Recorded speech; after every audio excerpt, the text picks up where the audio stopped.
Good afternoon, everyone. I would like to brief you all on how we can save our companies from going into insolvency. Let's understand how we can shift the graph from distress mode to the recovery mode. If your business is nearing the point of a company insolvency, it's essential you take immediate steps to recover your position and save your business. Even when our business is struggling with large amounts of debts, we can't pay our business taxes and rates, or has serious cash flow issues, there is still some hope. By using any of the following strategies, we can recover the business, we can save it from failing, and we can continue our trading. Insolvency is basically the end result of series of conditions that has weakened a company to the point where it is on the verge of bankruptcy. But that situation is not always insoluble. With the right understanding and series of decisive actions, many struggling businesses can be restored to profitability and even go beyond hugely successful. So basically the mantra here is the right positive approach. Now I would like to bring upon some steps which a company can adapt to bring its business back on track and shift its craft upwards. First is concentrate on your types of customers. Here we need to focus more on customers making timely and regular payments. Anyone who runs their own business will know that there are two types of customers at the same time. There are customers who are incredibly demanding and eat your time. They do not make payments on time, and they're always overdue.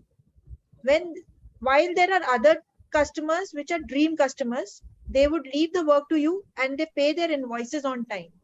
So if a business is struggling financially already, we need to focus on most reliable and profitable customers to improve our cash flows. It can also be beneficial if we do not add on to the new customers, and instead of that, we need to focus on increasing the work we already do from the existing clients. This approach provides a solution, help us to reduce our sales and marketing cost to some extent, and we can increase our earnings this way. The next point would be we need to timely explore the funding options.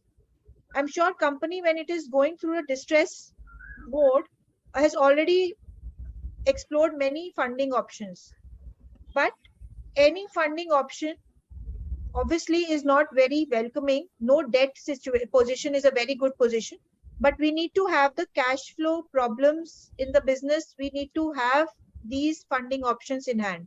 So we can opt for loans from banks, we can opt for loans from friends and families, and also can go in for share capital dilution to friends and relatives. The third thing which a company can adapt is that they need to call in for the outstanding debts. It is commonly the case that companies allow outstanding debts to go unpaid for a significant period of time, potentially resulting in cash flow problems. A growth in our accounting receivable, that is our debtors, is a common cause of company insolvency issues. The longer you give a company to pay its debt, the greater is the risk that it is compulsorily liquidated by another creditor and they can close itself with a creditor voluntary liquidations. So one way to deal with slide change coming.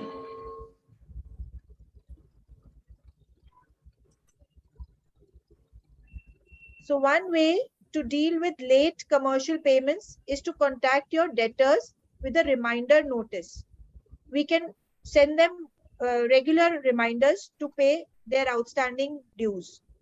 If they still fail to do so, we can consider using a debt collection company to recover the debt. And also another way we can promote early payments is by giving them discounts to increase our cash flow in the company. So this gives a win-win situation to both the parties, as they get a discount and we get the cash flow in hand regularly. The next point would be by cutting the cost and repaying our creditors. We need to track our expenses and costs and curb them to the lowest as possible. And we should need to identify the unnecessary leakages which are happening in our business. So if at all, even if we are saving on a percentage of our cost, we can part it off to the creditors and pay them regularly, so that they instill that confidence that yes, I'll be paid sooner or later. Though even if it's a small percentage, we need to do that to have that confidence instilled in our creditors.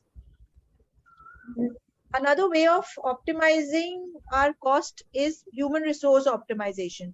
We need to use our human resources to the best possible way and get the most efficient output from the existing staff. Instead of hiring more people, we need to get the work done from the existing people. So this way we save on the human resource cost, which is pretty higher in nowadays scenario, that we really need to invest too much on the human resources. So basically, another point which we can consider is we need to close down on our non-productive units. Most of the business houses have many units running. So there are some profitable units and some are non so productive units. We need to identify those non-productive units to an extent that they actually eat up all the profits of a profitable units also. So we need to identify those non-productive units, close down, so that we save on that cost and we let the profitable units run and take away our time and money.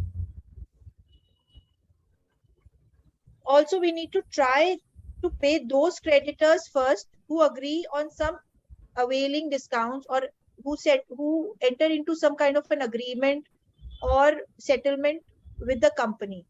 This way we just try to lower down our cost and the pressure of the creditors. So whoever is ready for a settlement or availing a discount and then we pay them off, that should be welcomed first. So to sum it all, as the saying goes, precaution is better than cure. We can resort to any of the above strategies in combination and try to shift the graph from distress mode to that recovery mode. In the end, I would like to say Diwali is better than Diwala. Thank you.